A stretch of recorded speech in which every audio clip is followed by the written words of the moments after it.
Sharks. My name is Carrie Schultz Haslip, and I am here today seeking $100,000 for 10% equity in my company. Sharks, when my niece was born, I watched my brother and sister-in-law struggle to get her in and out of baby clothes. Her head was big, her neck was fragile, and her little arms fought them every step of the way. She would cry, they would cry, even I wanted to cry. It was so stressful. All I could think was, why are these ding-dongs trying to stuff her into a sausage casing 6 times a day? Why didn't they buy the ones that avoid her head and arms altogether? But I quickly realized baby clothes like that didn't exist. So I created them. Meet Tabeeze, the easy peasy, no more squeezy, fumble-free baby clothes. We're the first ever bottom-up bodysuit designed to dress your baby without the drama. It's fast, it's foolproof, and it's guaranteed fuss-free. Tabeeze goes on feet first and slides up to snap at the shoulders. Our proprietary shoulder snaps and quick snap finger pockets make dressing even the wriggliest of babies a breeze. Whether it's kicking, squirming, or gator rolls, Tabeeze has got your baby covered or uncovered because Tabeeze also slides down for all those messy moments. Tabeeze believes every parent and child deserves less struggles and more snuggles. So Sharks, who wants to help me take this bottom-up idea to the top? In front of you are some We are back with another Shark Tank Breakdown episode. I am your host, Dave, 10-year intellectual property attorney dealing with everything from trademarks, copyrights, trade secrets, as well as patents. You actually see the shirt here. And this is interesting for a number of reasons. Number one, kind of you sit back, especially kind of on my side of the fence as a patent attorney, you get a chance to draft a lot of patent applications and deal with a lot of inventions. And you're like, man, nobody has never kind of thought about that and said, hey, is there a better way to do it? Again, I have a 6-year-old daughter, and I can remember trying to kind of stuff her head into that opening in the onesie or whatever the case may be. And thankfully, my kind of daughter wasn't a crier, but so many kids or babies are criers and kind of makes for tense situations. But and again, maybe the Sharks have a reason for this as to why it hasn't been successful up until this point in time. Nobody has thought, okay, let's go the opposite way. Let's go from the leg bottom up as opposed to top down. Again, a couple things that she talked about: proprietary, first ever. Those are buzzwords for me as an intellectual property attorney, as a patent attorney, to think, okay, she must have a patent on this thing. Now, I don't know. I haven't watched this yet. I like to watch these things in real time as opposed to before I kind of come to you guys so I can get my real, raw, authentic actions. Hopefully, it seems like this is something that she should have some patents on, especially with the word like proprietary and first ever. Again, $100,000 for 10%, so $1 million valuation. I think that's a pretty modest valuation. So let's see if she has some sales. And speaking of sales, the 3 things that I look for, plus the bonus or the 4th one, is how simple it is. Seems pretty simple. How effective it is, that'll remains to be seen based on the sales and the reviews of things, which I'm sure the Sharks will ask her about the sales. And last but and the third is the market. Now, we know babies are born every day, and obviously they grow up at some point, they're not in these onesies anymore, which again, it's interesting because based on how the patent is written, you can probably use this kind of system, this clothing for other things. Unfortunately, life comes full circle. So as we get older, we're back in onesie and diapers and things like that, unfortunately. But again, the market is there. Definitely the market is there for babies. And it seems like I definitely have not seen anything where it's kind of bottom up as opposed to top down. Maybe I just not looking at baby clothes as often. Let me know in the comment section if you've seen something like this before. She appears to say it's the first ever, and she has kind of proprietary technology, which leads me to believe patents. And then a 4th and 5th thing, talking about patents and proprietary, is intellectual property. Anytime you are building a business, you need to be protecting that IP. I was looking at the name, which is an interesting name. I'll be interested in how she came up with the name Tabeeze, but she does have a number of trademarks on the name. So again, she's protecting that intellectual property via a trademark. I'm sure Lori is normally hey, is it patented? Do you have a patent on it? So we'll see if she has a patent on the actual kind of outfit or garment, if you will.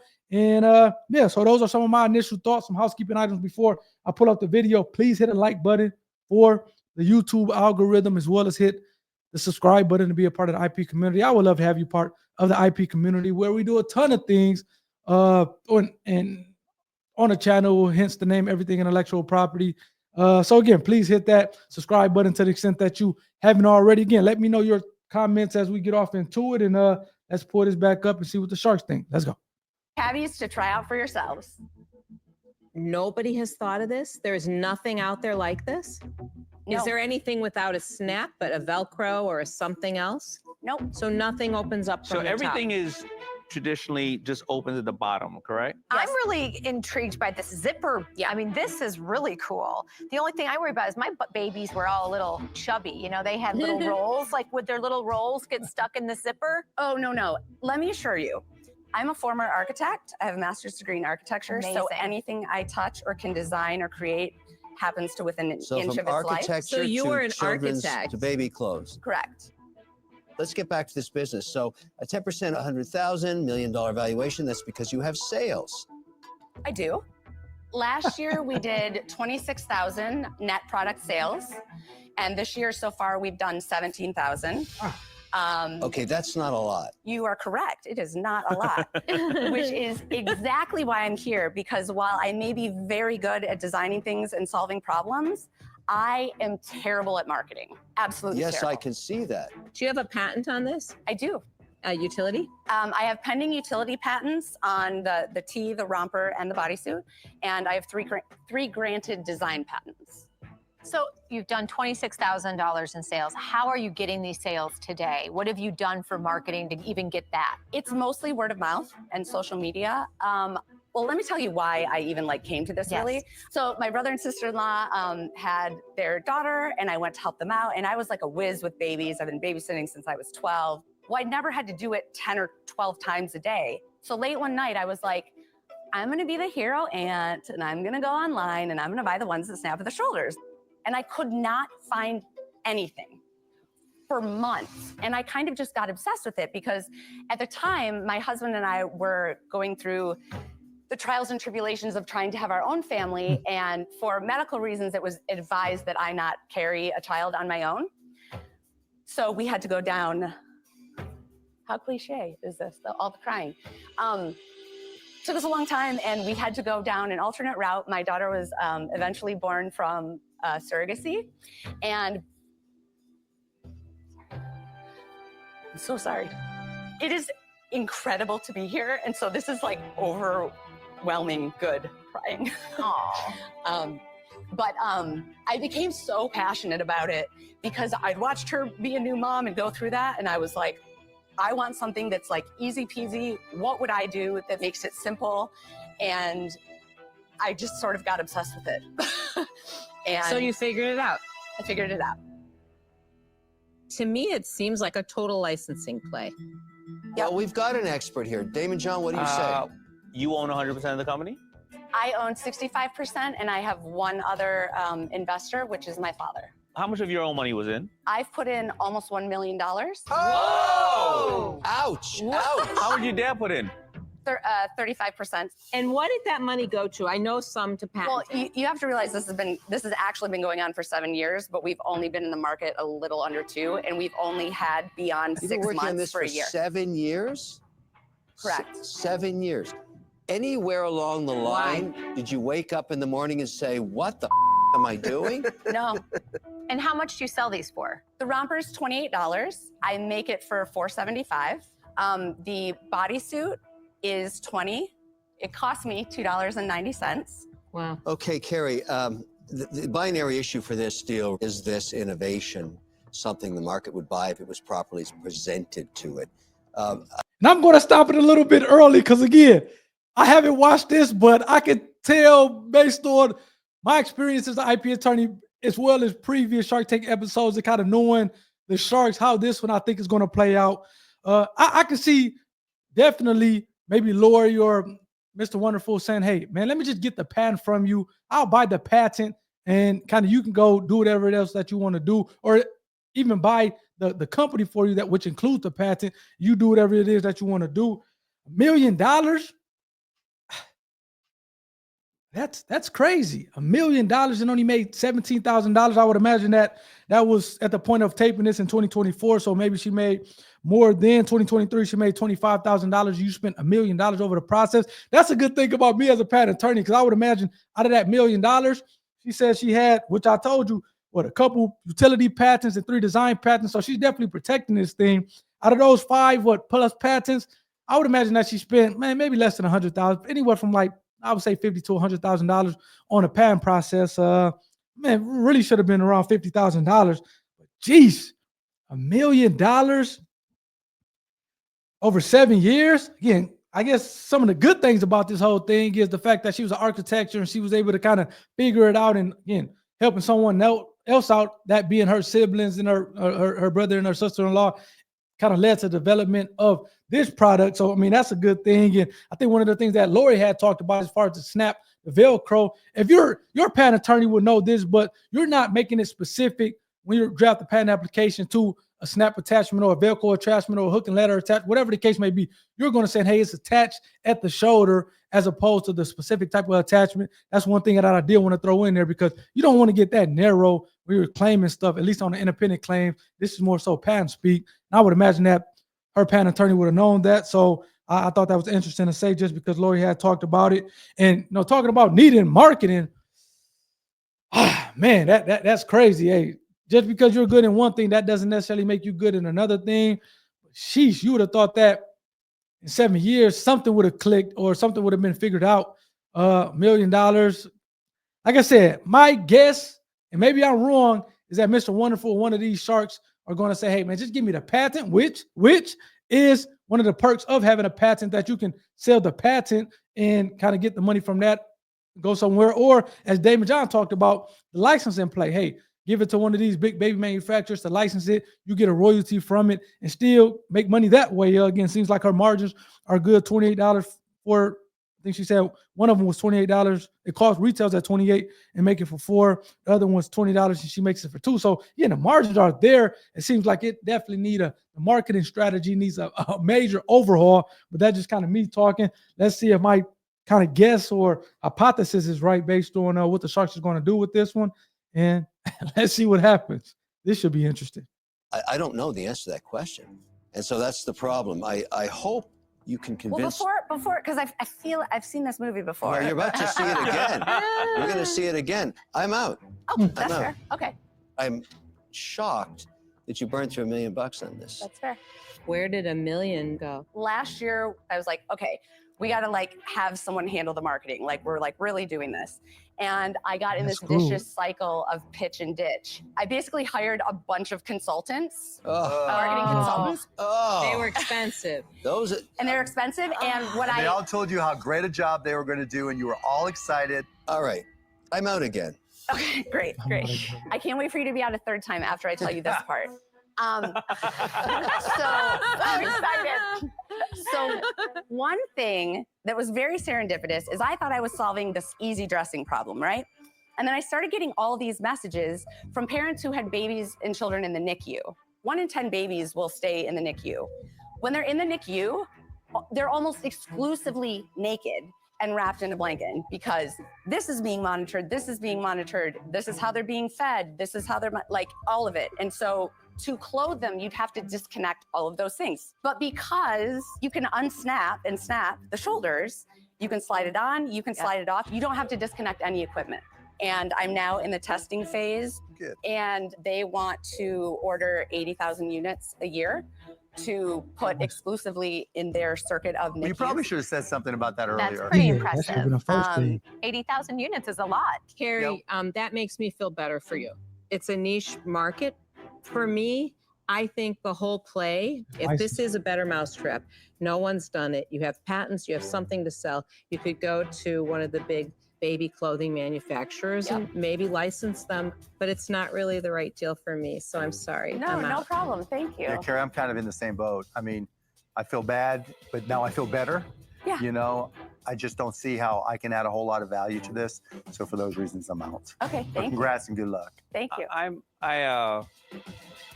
Well, this is a hard one. Your passion is so strong. So the challenge here is that the $100,000 you're asking for, forget the 10%, that's obviously not going to happen. I think the best thing that I can do is probably do a deal with you where we go out and license it to people. I would take 45%. Whoa. For the TiVo action, 45%. He's valuing the company at $200,000, or less than 200,000. 3 sharks are out. Carrie has an offer on the table from Damon for her baby onesie company, Tabeeze, but he wants a much bigger stake than the 10% she came in offering. Okay, 45% for $100,000. Correct. Listen, I mean, I see the $1 million. licensing. I think Damon, what he's offering is actually really great because I do think you're an inventor, right? You invented this really cool thing, but then in the rest of it, the production, trying to figure out the fulfillment, I can tell just this huge weight. This is something that for me, I would buy it for people that are having a baby, but I don't think I would be able to really help you with the licensing aspect. So I'm out. No problem. Thank you so much. Here you have an offer from One. Damon. What do you want You to do? do. I so appreciate that offer.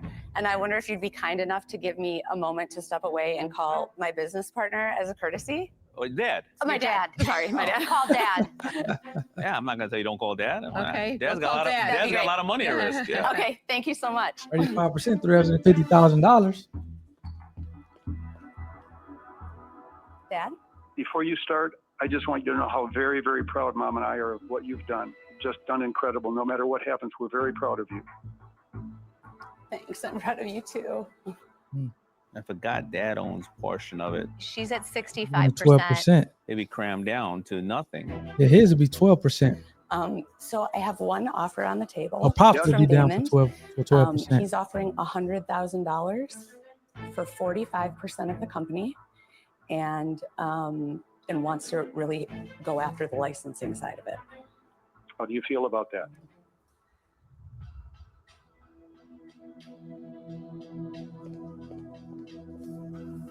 Okay, talk to Dad. You know, 45% is a lot more equity than I'm 100% comfortable giving up. Understand. But if that's what I have to do a deal with someone like Damon John, I respect that, and I promise to make you proud. What were you gonna go tell her that I said? I was going to go into the hallway to tell you that Damon realized that your father owns a decent percentage of the company. So he's looked at me and he said, I think I should really have made it 33 1/3%. There you go. And then it would be 333. So Well, I'm gonna play therefore, tough. Can I get 35? What about 33 1/3? You were just going to take 25%. I'm not sure what just happened, but okay. I really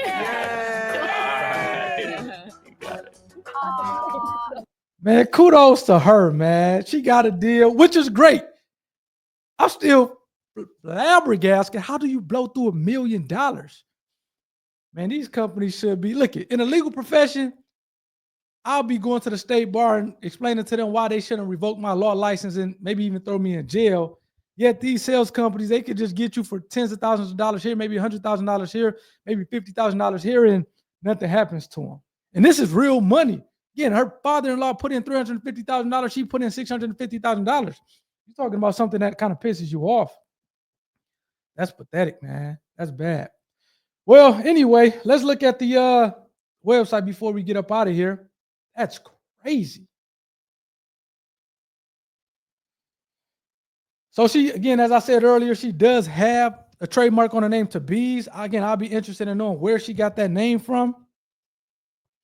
And I actually like the product. I think if this thing was, that's the thing that's like crazy about it, because if you if the strategy is right, this is a winner. She already talked about 80,000 units annually from the NICU unit, the intensive care unit for kids. And I think if you market this thing right, maybe TikTok, whatever the case may be, this thing stands to be a killer. But clearly, she's an inventor, as the guest shark talked about, and she likes to invent and whatnot, and she's not necessarily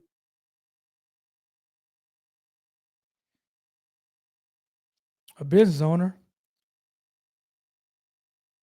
Let's see here. Typically, if you have patents, which she does, they'll be listed at the bottom here. See if they have any patents. I'm not seeing anything. Again, for those of you who are looking to get a business, get patents, get a website, just go ahead and just list the patents out there. Let people know that you are you have this product protected, and to the extent that, let me see if it's, to the extent that they infringe on it, you're going to come after them. Okay, so it does talk about with the patent shoulder snaps paired with our quick snap finger pockets. Again, what I would do is put this at the bottom. I'll put the patents that's pending. I'll put the at least put patent pending for some. I'll put the design patent numbers. I think she said she had 3 design patents on it. Put all that at the bottom so that people are aware and on notice. But I actually like the idea. Again, I think maybe the business strategy needs to be kind of modified clearly. But again, I think Damon John is going to be a big proponent of that. And I think he sees something in this thing. Heck, $1 million, that's still a lot of money. But nonetheless, she got a deal. So thankfully, she got a deal. Let me know what you guys think about it. To the extent that you have bought one of these things, let me know how you like it, how you don't like it. I'm still flabbergasted or perplexed that nobody has thought over the time to go from the bottom up as opposed to the top down. Clearly she has, and hopefully she pays off. It pays off for her in the long run. So that's all I have for you guys with the 4th and final pitch of episode 10, season 16. Again, please let me know your comments or let me know what you think in the comment section, as well as hit the like button for the YouTube algorithm and subscribe to be a part of the IP community. I will see you guys next week on episode 11. You guys take care. Peace.